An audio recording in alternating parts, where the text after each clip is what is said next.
చొప్పున శాశ్వతంగా ఈ సమస్యలకు పరిష్కారం చూపించాలని ఈరోజు ఒక ఆలోచనతోని ఒక పట్టుదలతోని మేము ఇక్కడికి రావడం జరిగింది. మా చర్చలు ఒక కొలిక్కి వచ్చినాయి. ఖచ్చితంగా కేంద్ర ప్రభుత్వం సిఆర్ పాటిల్ గారు ఈ సమస్యకు ఒక శాశ్వత పరిష్కారం చూపిస్తారని మేము సంపూర్ణంగా విశ్వసిస్తున్నాం. ముఖ్యంగా మా గద్వాల, అలంపూరు, పాలమూరు జిల్లా ప్రాంతంలో రాజోలిబండ డైవర్షన్ స్కీమ్కు కేటాయించిన 15.9 టీఎంసీల నీళ్లలో ఈనాడు కేవలం 5 నుంచి 6 టీఎంసీలే మా రైతాంగం వాడుకుంటున్నారు. దాదాపుగా 10 టీఎంసీల నీళ్లు మాకు రావడం లేదు. తుంగభద్రలో మట్టి పేరుకుపోవడం కావచ్చు, నీళ్ల తరలింపులో ఉన్న సమస్యలు కావచ్చు. ఈరోజు ఆ సమస్యలకు శాశ్వత పరిష్కారం చూపించాలి.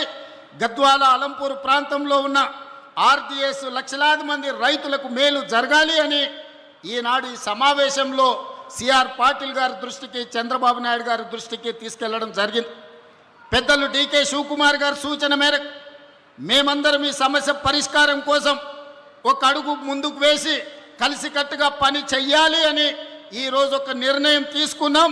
ఖచ్చితంగా చరిత్రలో ఈరోజు సువర్ణ అక్షరాలతో లిఖించబోతున్నారు.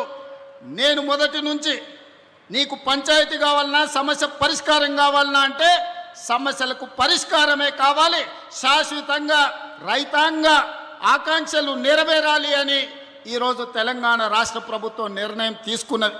అందుకే ఈనాడు రాజకీయాలకు అతీతంగా ఎన్నికలలో స్వార్థ ప్రయోజనాలకు ఉపయోగించుకోకుండా ఈనాడు ఈ ప్రాంతంలో ఈరోజు ఇక్కడ తుంగభద్ర నది ఒడ్డున జరుగుతున్న చర్చలు చరిత్రలో గొప్ప నిర్ణయంగా మారబోతుంది. ఈ నిర్ణయం తప్పకుండా కృష్ణానది జలాలు, గోదావరి జలాలు, తుంగభద్ర నది జలాలలో అంతర్రాష్ట్ర జల వివాదాలకు శాశ్వత పరిష్కారం చూపిస్తుందని మేము సంపూర్ణంగా విశ్వసిస్తున్నాం.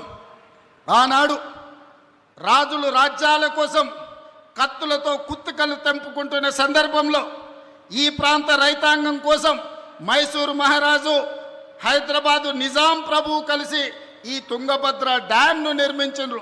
రాజ్యాలను ఆక్రమించుకునే రాజులే రైతుల కోసం ముందుకొచ్చి తుంగభద్ర నదీ ప్రాంతంలో డ్యాంను నిర్మించిందంటే ప్రజలు ఎన్నుకున్న ప్రజాప్రతినిధులం ఈ రైతుల కోసం అడుగు ముందుకు వేయాల్సిన అవసరం ఉంది.